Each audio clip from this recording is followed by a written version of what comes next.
Hi there, everybody. Good morning, good afternoon, depending on where you're joining us from. My name is Kelly Barner, and I'd like to welcome you to today's AOP Live session.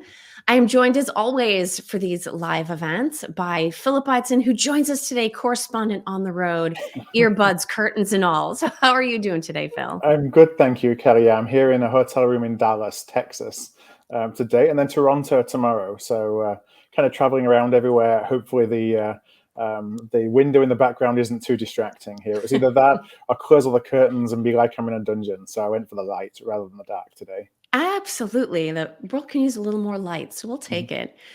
So if this is the first time you've joined us for one of these events, let me share a little bit about the format, and then we'll do a brief intro to today's topic. So one of the things that you're going to notice very quickly is that this is not a canned slide-based conversation. We have one visual that we'll actually bring up on screen and share with you, and those are the results of a LinkedIn Pulse poll that many of you, in fact, may have participated in. But other than that, it's going to be an entirely live conversation, which means you play just as important a part in today's session as we do. If you look at the right-hand side of your screen, you should see a nice big chat panel. That gives you an opportunity to add in comments, ask questions. Phil and I will be keeping an eye on that as we go through today's session. Underneath this screen with the video boxes where our guests will join us in a minute, you'll also see you have an emoji option. There's applause in there. There's happy faces in there. So feel free to give us those little signals about the conversation as we go through as well. Now, in terms of today's topic, there's a lot of discussion around relationships, whether it's stakeholders or suppliers, but typically that's focused on what's going on during the sourcing process. What we actually want to do is step back a little bit and think about how procurement should both engage with and invest in relationships with stakeholders and suppliers outside of those defined processes, and how doing so might impact the results that we get and the value that we're able to create. To discuss that with us, we're going to have two guests up on screen. We're going to be joined by Kathleen Jordan. She's a Senior Director of Advisory at Corcentric, and Brian Seipel. He is a Senior Consultant of Advisory, also from Corcentric. So without further ado, let's bring them in.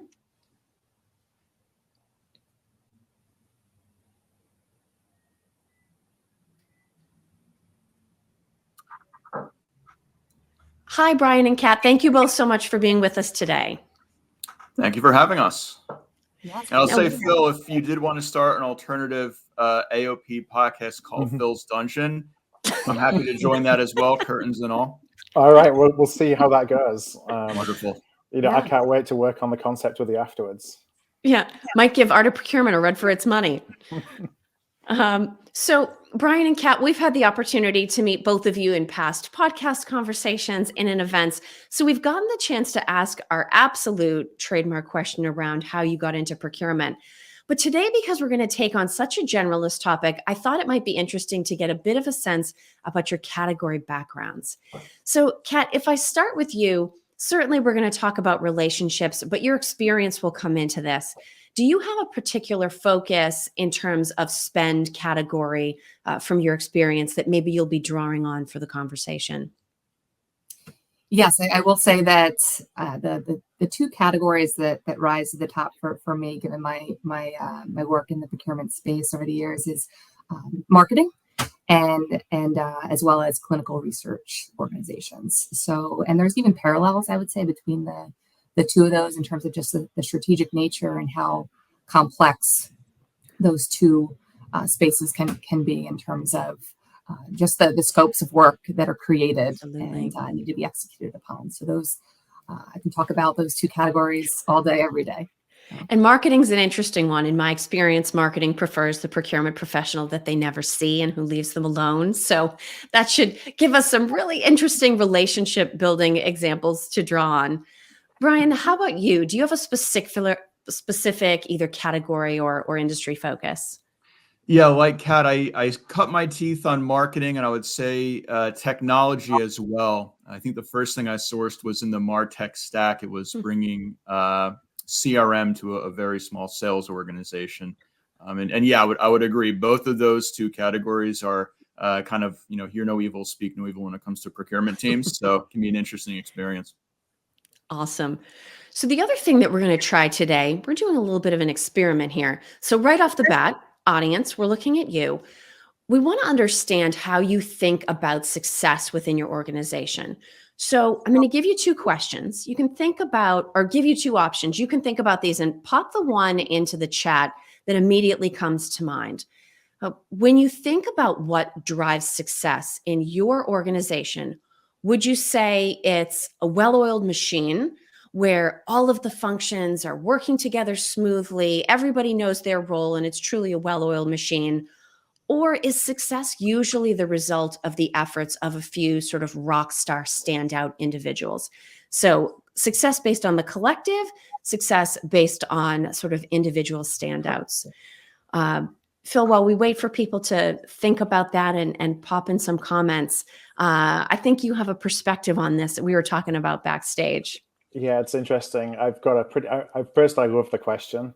I'd have a pretty strong opinion that for the most part, it's down to rockstar individuals right now. And that's kind of one of the challenges for procurement. You know, when you look at most organizations where I see procurement professionals exceed, it's not because it's in spite of the procurement organization and the processes and the policies and everything, but it's not necessarily because of they may give folks, you know, some guardrails, but it's truly about the ability of individuals to build relationships. Which, you know, I mean, there's a good segue into the topic today, but I really think that that's what the case is. And so you look and you see a few individual rock stars who are doing it. And the big challenge that we've struggled with for so long is how the heck do we scale that? Because you have to be able to scale that to be able to drive, you know, success more broadly so that you can fit people into a system. So that's certainly so my opinion on that question. And Brian, I agree with Phil. This is an awesome question. It's sort of an interesting set of choices. This was your idea, so full credit there. But I'm also going to put you on the spot first then to get your thoughts. Is it the collective or is it a few individual rock stars? Yeah, I think this really depends on the organization. The larger you get, I think the harder it is for a rock star to maintain that rock star status.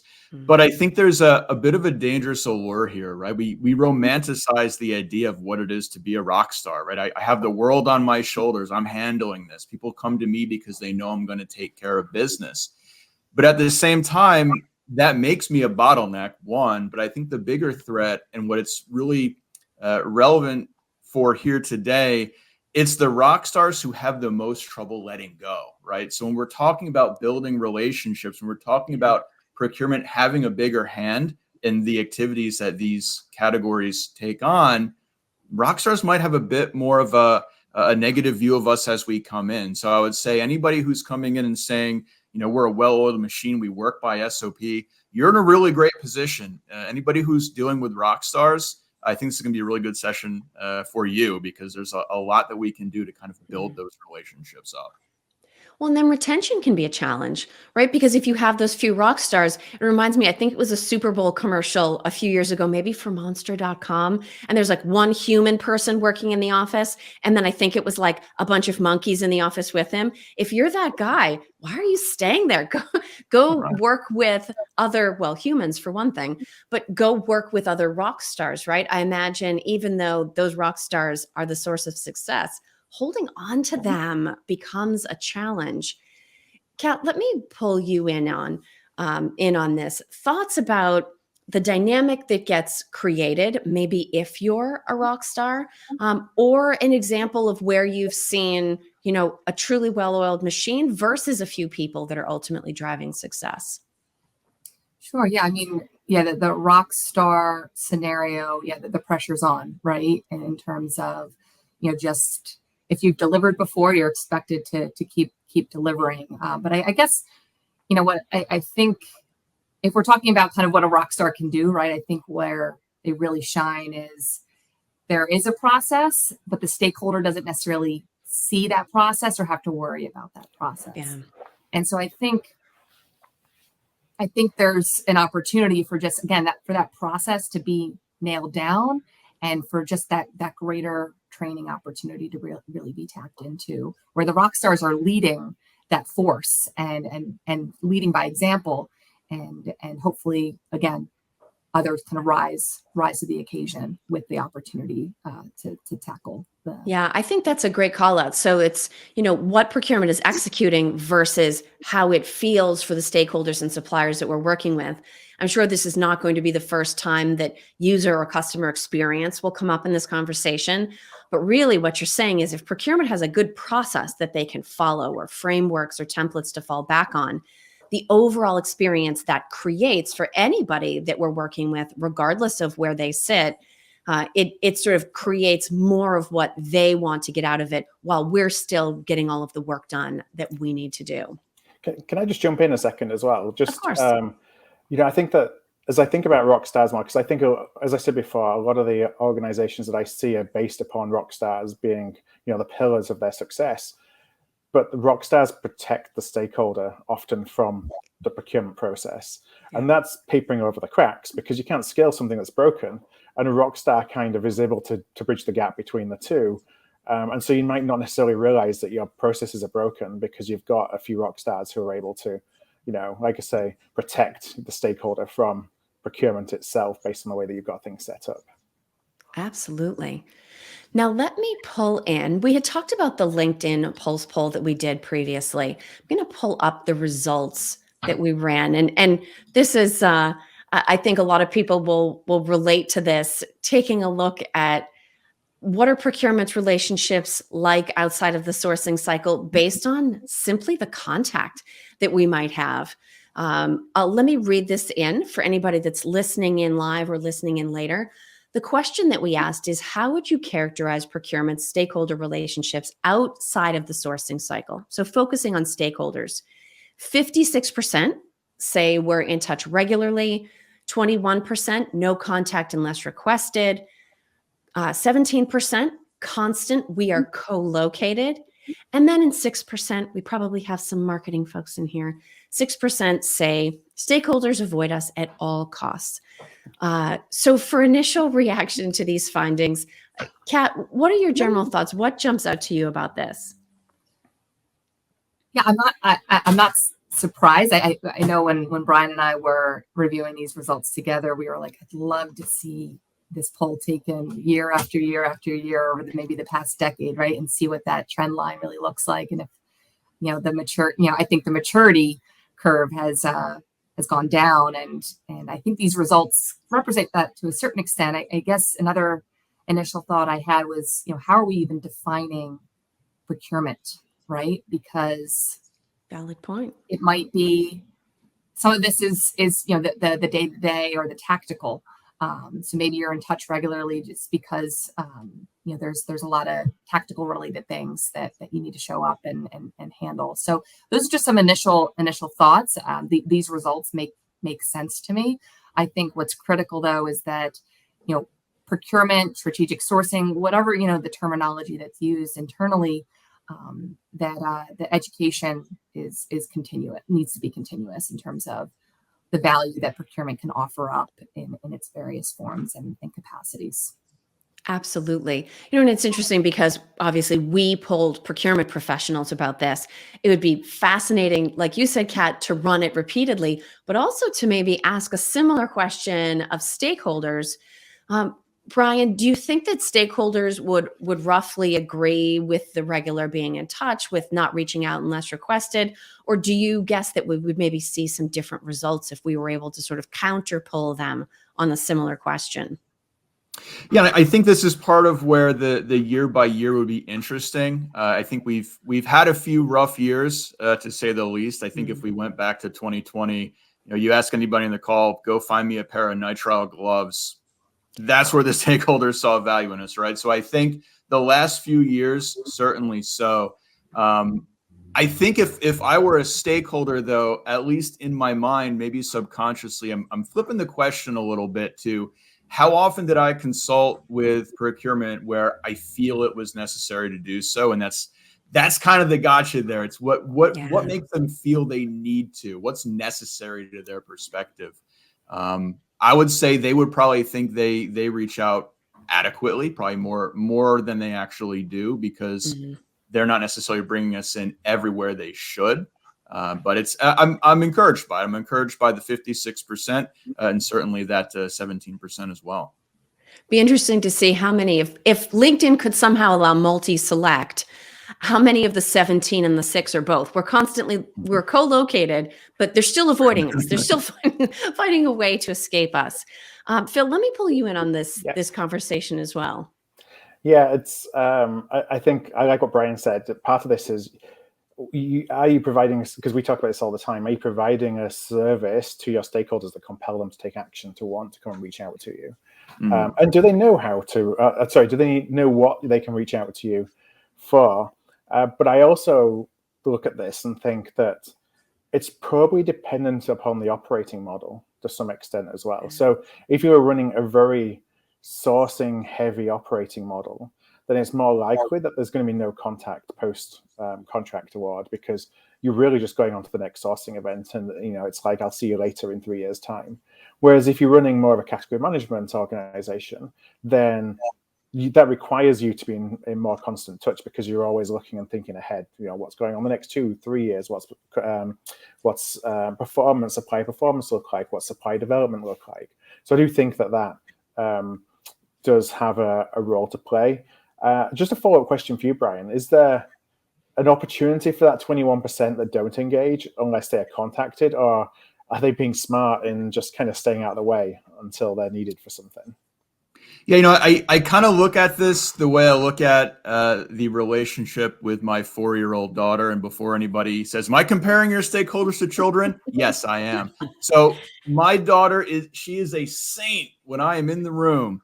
It's when I leave the room that she paints the walls in toothpaste, right? So that's the danger of that 21%. I'll give you an example that's actually on point for procurement. In the marketing space, we've worked with clients where we have a really heavy marketing initiative where we find agencies of record or photographers in multiple markets, iron out really good deal. If it's only once or twice a year this happens, it's every other month where the stakeholders in Europe will go and find their own photographer, and they think this is a great deal for us, but that photographer can't hit spec and can't hit required quantities to do what we need. And then the whole thing collapses. We have this great deal ironed out that gets avoided because of that 21%. So yeah, it's great that we are engaged when requested, but there really needs to be a paradigm shift where we are part of the process, to Phil, to your point, even outside of that sourcing event itself. Mm-hmm. Now, I would love to take some tips afterwards on how your daughter is actually a saint to you when you're in the room. Because and what takes toothpaste off walls? Yeah, because I would love to know the answer to that as well. On that 6%, Kat, do you think it's realistic that only 6% of procurement professionals believe they're being avoided at all costs? Could you rephrase the question for me, Phil? Yeah. So the question there was, so if we look at the chart, 6% of procurement folks say they believe their stakeholders avoid them at all costs. So do you think that's realistic? If it is it a good sign that only 6 of us are saying our stakeholders really try and avoid us, and the 94% are saying that stakeholders are willing to work with us? Yeah, I am encouraged by, like Brian said, by these results. I'd love to know, the categories that are being touched here, or not touched, as well as even just the industries that tie to these results as well. And what I mean by all that is,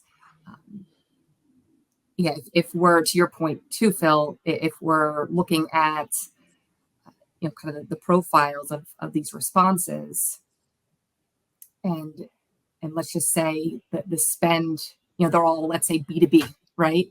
The marketing spend is not significant there whatsoever. So if we could even kind of layer on a spend profile across all the responses, that would tell a very, very interesting story, I think. How that may differ from category to category.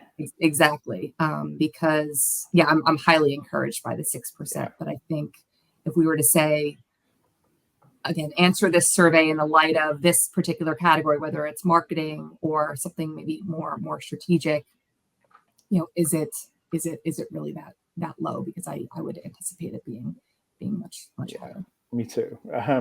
So let's stick with stakeholder relationships, Brian. What do internal stakeholders truly want from procurement in your experience? Yeah, I think this is interesting in the sense that we really need to think about what's in our mind. When I think about what does somebody else want from me, I tend to take, I'm going to say it's maybe a bit of a well-intentioned but overly optimistic lens that I think about that question through. I think we all do. I think we see ourselves as, stakeholders want to really engage our SME where it's appropriate. We're good negotiators. We can walk them through the contracting process. And I think it's natural to paint ourselves in that light from their frame of reference. But I'm going to be very honest. I think 9 times out of 10, our stakeholders have a pragmatic view. Maybe it's a bit pessimistic as well, but they're essentially saying, come in procurement, do what you need to do, but please don't mess up my stuff or break my goods, right? That's where they're thinking. And I can give an example of that as well. On the marketing side, being completely honest, I think a lot of marketing views procurement as bean counters, right? We don't get it. We don't know what's cool in the market. On the tech side, again, an area I'm familiar with, it goes back to the age-old, nobody ever got fired for buying IBM, right? What does IT value? IT value is making sure everything stays up and running. They're not looking to save money on a cheaper alternative that could break and cause them hassle. So I would say that's really what they're looking for procurement to do, is just please don't hurt me.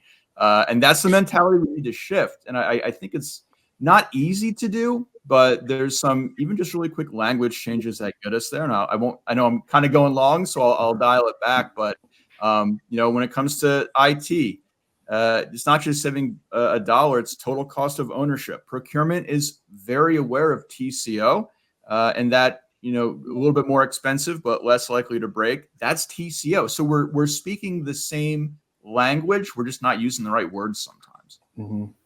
Yeah, it's almost like a do no harm, going in and convincing your stakeholder that you're not going to do any harm in the first instance, so that they can then build the trust with you. I'm interested from a marketing perspective, because I know that's where you've got a ton of experience in building relationships. And we've talked before about marketing being a really difficult category to get stakeholder support in, especially when you start getting into creative. Oftentimes they'll throw print at you, or they'll throw promotional products at you, or something like that. But getting involved in creative is really tough. I just wonder if you could share a little bit about what you found to be, helpful in building stakeholder relationships when you're getting into those more complex, creative-based categories. Yeah, definitely, and thank you for that opportunity. I love talking about how to collaborate properly with marketing stakeholders, and it has a little bit to do with what Brian was just saying in terms of the positioning of how procurement can deliver value, because it's best to not assume anything, right, when it comes to what a stakeholder's objectives are.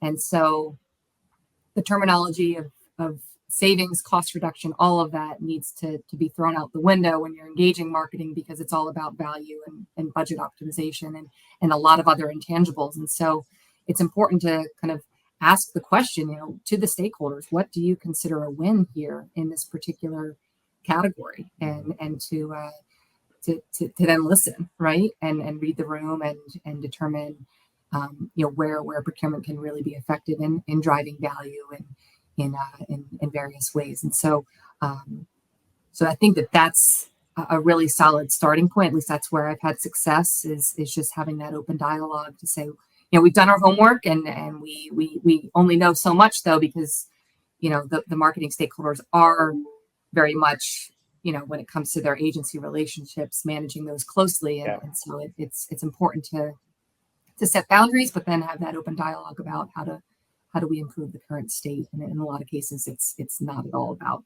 looking at the costs or the pricing at the end of the day. Do you find that you often have to build the trust by doing those other more tactical categories first, and then that gives you the presence to then be able to support from a creative or more complex projects? Yes, definitely. I do think that's sometimes the foot in the door, where it's, listen, we looked at, we had access to all of your historical spend. But again, sometimes the historical spend is not reflective of what the future spend will be, right, because marketing could be doing a rebrand or have one really big event coming up. Mm-hmm. So it's important to keep that in mind. But I think, to what I was saying about doing your homework, looking at that historical spend and saying, okay, asking the right questions. Is this print recurring? Was this a one-time thing? So asking all of those thoughtful questions and even, coming to the table with some market intel where you might be like, listen, we're well aware that this agency's going to scoop up this agency. Yeah. Let's talk about that.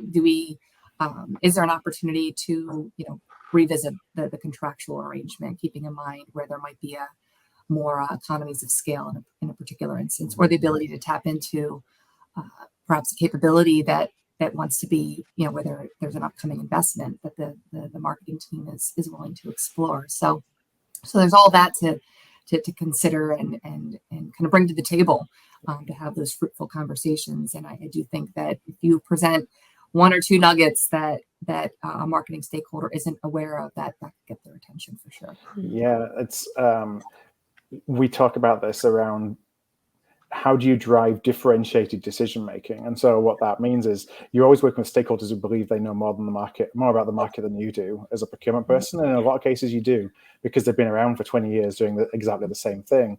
But there are, like you say, the nuggets that you can bring, or you can interpret information that's already available in a different way that helps them think about something or frame something in a way that they wouldn't have done if you weren't there. And if we can do that, that's the true kind of value proposition for procurement being in the room.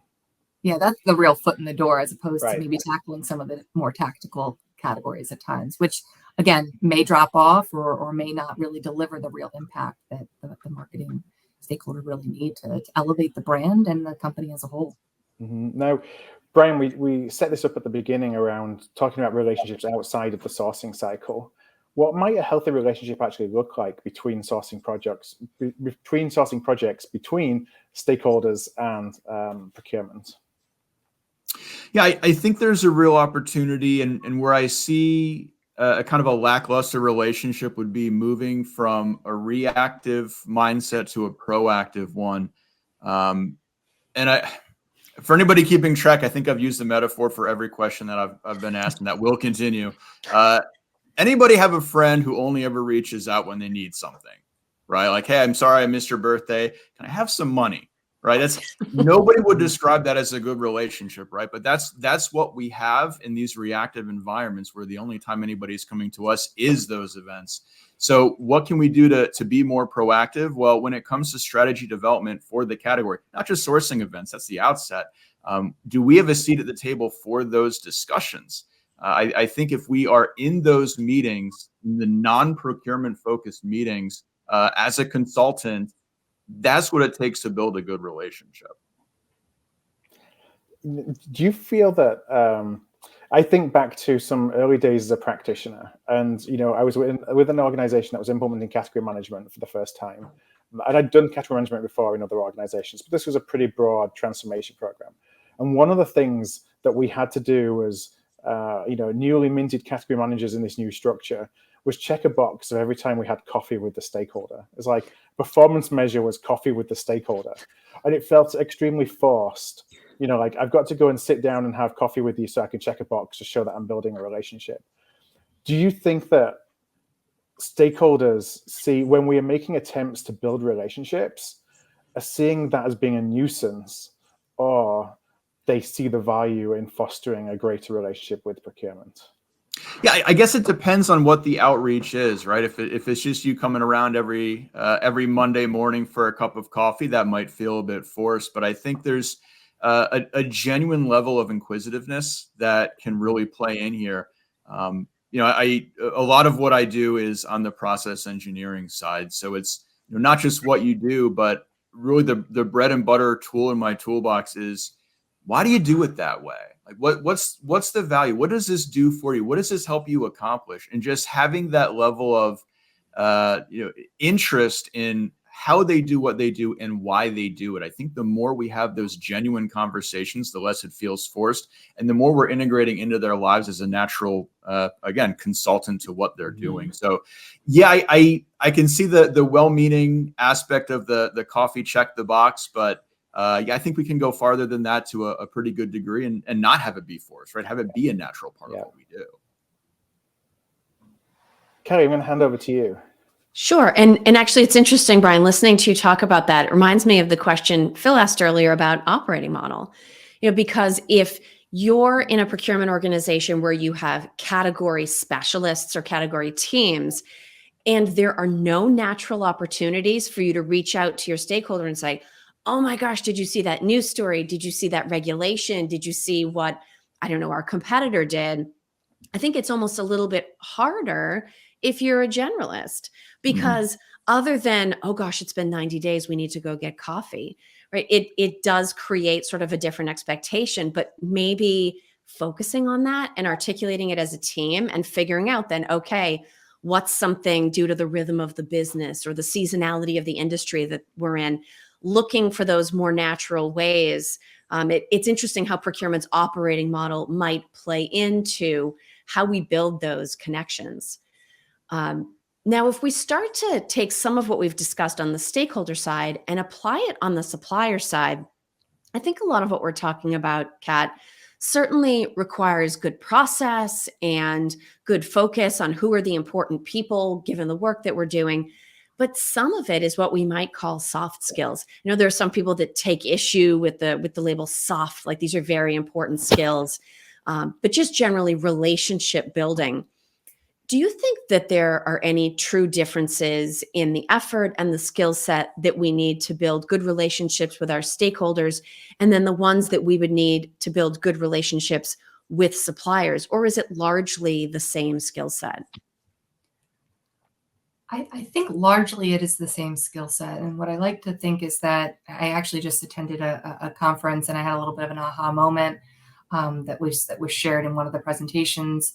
And I think, and I don't know if we can all agree on this, but I think the foundation of any relationship is trust. And then there was a kind of the way that you look at the word trust, kind of each letter standing for something. And I'd like to share that, because I think, going back to the question, every relationship should be rooted in trust. And if you start there and have that real talk, and if you focus on transparency, results, and understanding, and a simplistic mindset, and be a team, you know, because I think, Brian, and maybe you want to chime in here, we were talking about how there's almost a triangle, if you will. There's the stakeholder, the supplier, and then procurement kind of form that triangle. And so I think that's critical, is kind of that triangle remaining a triangle, and you know, kind of trust being at all ends of it. And so I just wanted to share that little kind of insight that I observed, you know, not too long ago. And so I think, yeah, there's so many parallels. Obviously, a little bit of a customized approach based on, again, the type of supplier and where they fit into the business, and kind of the impact that whatever they're delivering would have if it goes away. But I think that it all kind of comes together in terms of you know, similar approaches for sure. Brian, did you want to jump in there and add to what Kat shared? Yeah, and I'll say first and foremost, when it comes to relationship building, I think a lot of people in procurement might not feel like they have a skill set, but there's something that we all do that's really critical here. That's negotiating skills, right? What does it mean to negotiate? How do you do it right? Negotiating isn't just hammering somebody, it's understanding drive and motivation, right? That's if you can understand drive and motivation, that applies to both stakeholders and suppliers. But to what Kat was saying about that triangle, you know, we really are a three-legged stool, right? It's procurement and stakeholders, and the supplier are each a leg. Thing falls apart if one falls apart. And I think we all have examples of this as well. I've had plenty of events where I didn't have the greatest relationship with a stakeholder during a market event. What did they do? They go behind our backs, behind the entire market event's backs, and work directly with the incumbent, saying, hey, I know I want to work with you. This is all just formality. I'll tell you what you need to submit to win the bid. Obviously, that's dangerous to all of us. And on the flip side as well, if we don't have a good relationship with the supplier, every market event that has an incumbent, that incumbent will always try to go behind the scenes, skirt procurement, and get a deal in outside of the event. I've had clients on both sides where some will say, hey, why are you reaching out to me right now? You need to talk to Brian. He's the guy in charge of this event. And those are great relationships. And it forces the supplier to reevaluate the relationship they have with me. So yeah, it's inextricable. It's all three sides are equally important. We need to work on all of them. But again, it's the same core values of what does it mean to understand everybody's motivation and drives. I think we can do it. Well, and it's interesting, Kat, because as Brian talks about that three-legged stool, probably the biggest difference between the legs of that stool is that there's maybe company culture and professional respect and things between procurement and stakeholders, but between us and the supplier, there's a contract. And one of the things that somebody I think had mentioned to me early in my career is that, yes, contracts are important. They're essential. They should help both sides. They should guarantee desired outcomes. They should give you a blueprint for what to do if things change. But if you get to the point where everybody's pulling out the contract, you've reached crisis stage, because it sort of means that processes and relationships and all of that have failed. Is it like good fences making good neighbors? Do good contracts build good relationships? Can you fall back on a contract without it being sort of a warning sign? Or I guess, does it vary by the nature of the contract? Like maybe it's different in marketing versus something a little bit more spec and quality driven like engineering. What are your thoughts about bringing up a contract into a relationship or performance based conversation? Yeah, I mean, I would say you would want to lean on a contract really only when maybe a new team member comes into play, right? To just ensure that they're caught up on the details that kind of govern their relationship, right? Maybe the contract itself outlines, proper meeting cadence, right? And who's to show up to those different milestone touch points, whatever they may be. So yeah, like you said, Kelly, if you're leaning on a contract to drive a result from a supplier, yeah, you're in a way losing, right, at that point. And so I think you need to start super early in terms of what does that contract need to entail, and start to set expectations in the sourcing cycle and make it super clear as to what the expectations are, and ensure that that robust approach as you're evaluating all the options in the market is taken, and that you're clear with the suppliers, what those expectations are, and get as explicit as you need to be. If a performance incentive is something you're looking for, that could very well motivate the supplier, but you want to outline how do they get that incentive in a very clear way in the sourcing cycle, perhaps, or at least in maybe the negotiation phase, right? So that, again, that relationship or that potential relationship starts to be grounded in or rooted in that trust that I was talking about earlier, with that transparent approach and kind of everything else that goes along with it. So the more proactive you can be and the more detailed you can be in the sourcing cycle, that's going to be what you really want to lean on. And more so say, we talked about this at the very beginning of our entire engagement, as opposed to this is what the contract says. So that's more of how you want to go about it to really just send the right message at the right time. Yeah. Well, and I'll comment, Phil, as I hand over to you. It's interesting. It's like you don't want to be the person that pulls out the contract. And yet we talk all the time about contract life cycle management, supplier life cycle management. So it's almost like you can, if you're really on your game, you can sort of manage the life cycle without having to pull out the document itself, because these relationships do have a sort of a cycle to them as we go through certainly the sourcing process, but as we go into that time in between where we're focused today. And it's ironic that you talk about contracts. I'm actually here, the event that I'm at is World Commerce and Contracting here in Dallas. So it's all about contracts. And, they started the event by talking about how economics is basically ruled by contracts, like global commerce is ruled by contracts. But on the other hand, I agree, like really, if you're looking at a contract, then your relationship may be in trouble. Because it's great for setting the guardrails. The only exception I would say is, if you've got that truly collaborative relationship with your supplier, that you're looking within what's the boundaries that were set within this contract that I can work all the way up to deliver as much as I can possibly deliver for you to get as much as value as you can do. And that's the only way really it's good for you to be opening up that contract collaboratively with your the other party. But if you're looking at it for holes or to try and hold people accountable for things, then you're already kind of in trouble. You know, the way I look at it is kind of like minimum wage, right? You say, what does it mean to earn minimum wage? You know, a lot of people say, well, it means you're earning the least they can pay you, right? Well, Yeah. Better way to think about it is they would pay you less if they could, but they're legally obligated not to. And I view an over-reliance on contracts the same way. If you have a good relationship, that party is going to want to work with you, to want to go above and beyond. But if you're relying on a contract, they say, well, I met my SLA. I'm in the green. That's what I contractually owe you. And that's not a good relationship to have. So how do we move it towards, I don't want to give you the minimum. How can I do the best I can for you? And that's hard to do when you're focused on a contract only. Yeah, and the driver between those two things is entirely relationship between the individuals. Because if the relationship isn't there, then it's going to be, I've done what I need to do, I've met my objectives, and so I'll manage to contract. And if you have a wonderful relationship, then it's, how can I help you further than what the contract says? Because I know we're both in this together. And I've seen that on the delivery side. You know, I've delivered contracts that have been both ways as well, where, you know, trust has been broken, and so you're really just doing the minimum.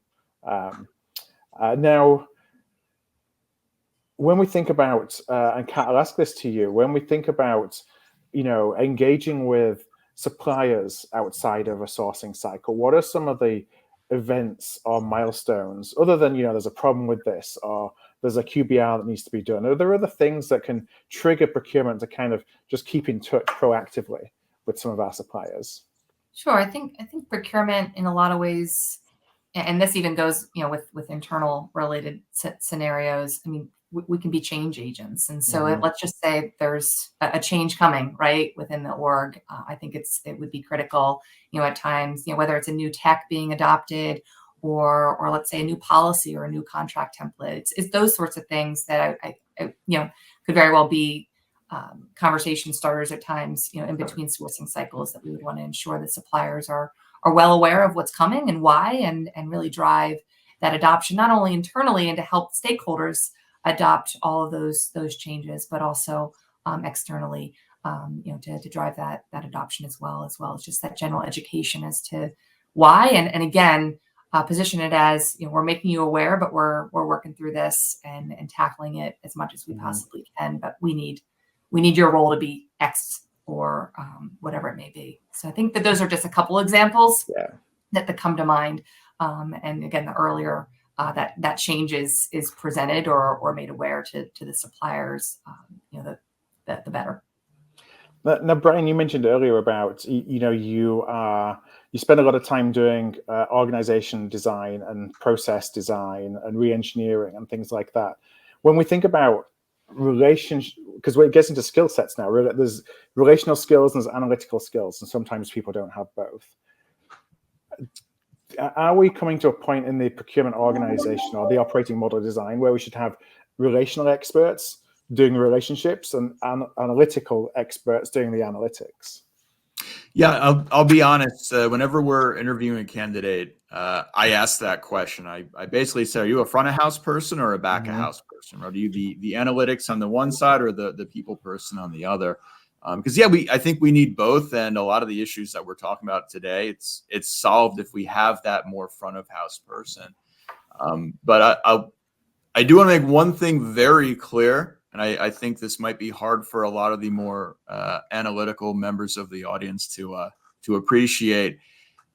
I don't think it's going to be one or the other going forward. I'm honestly thinking that it's mostly going to be relational going forward. You know, when we think about automation and AI, anything that we do when it comes to number crunching, AI is getting more sophisticated. The implementations of that technology is getting faster and easier to do. I think if you were to fast forward 20 years, have a new recruit fresh out of college, and you say the phrase RFQ, they're going to say, God bless you, because they have no idea what that is, right? Because it's just not going to be in their wheelhouse.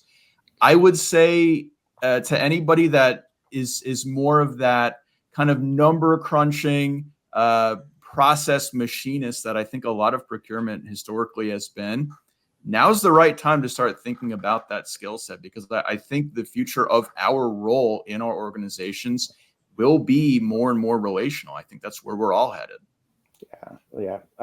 I really agree with that. You know, I see it being that's really the folks who are going to be embedded with the business. You have relational, not necessarily category experts. What their job will be is then to piece together a team from, whether that is third parties, like external partners, or internal centers of excellence that actually support specific requirements of individual stakeholders and individual stakeholder groups.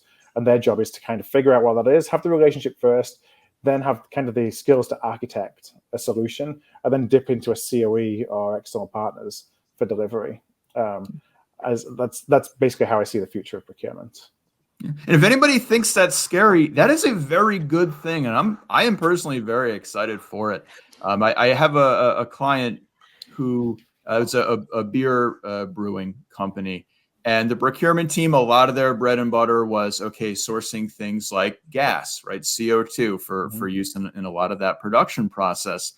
And that team shifted their mindset from, we're going to provide this rote tactical service, this very analytical, let's crunch some numbers, negotiate service, to what can we do to actually improve the business, right? And they started kind of pioneering this CO2 reclamation process and getting some machinery for that.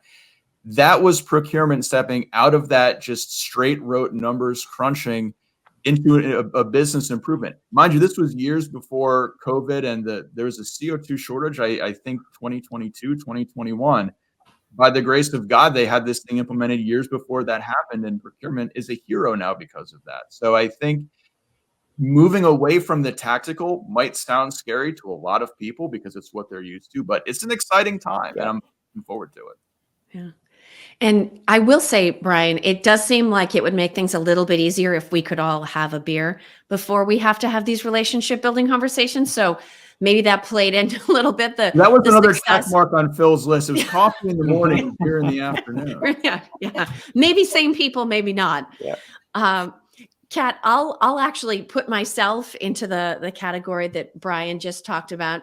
I can do the front of house. I had to learn to do it as a practitioner. I had to learn to almost perfect it as a consultant, but it still makes me nervous. I would still rather be sitting with my nice, safe little spreadsheets and doing market research.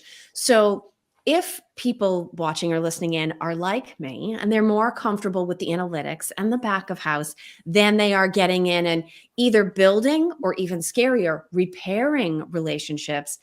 Is this a skills development area that procurement should be looking at as a team? Is this more of an individual professional development journey that we need to take?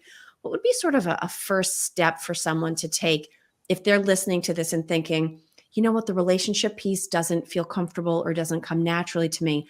How do you invest in yourself so that you can be a part of this exciting future that Brian's talking about? Sure. Well, I guess I'll just share kind of what we, as we kind of build up our team here at Corcentric a little bit. Let's say we've got a new team member and they haven't yet, had the opportunity to really build any relationships. We do tend to give them that exposure to building supplier relationships, or at least getting exposure to the supply base before, the internal stakeholder type relationships, just so that they, or even just, shadowing, those rock stars that we were talking about earlier, right? And seeing, how they go about, having the right dialogue and their approach. But I do want to share, one other thing too, because let's say, again, you've got that analytical skill set, and we talk a lot about category management today. I do think that, let's say if you are kind of, expected to lead and start to establish relationships and take greater ownership.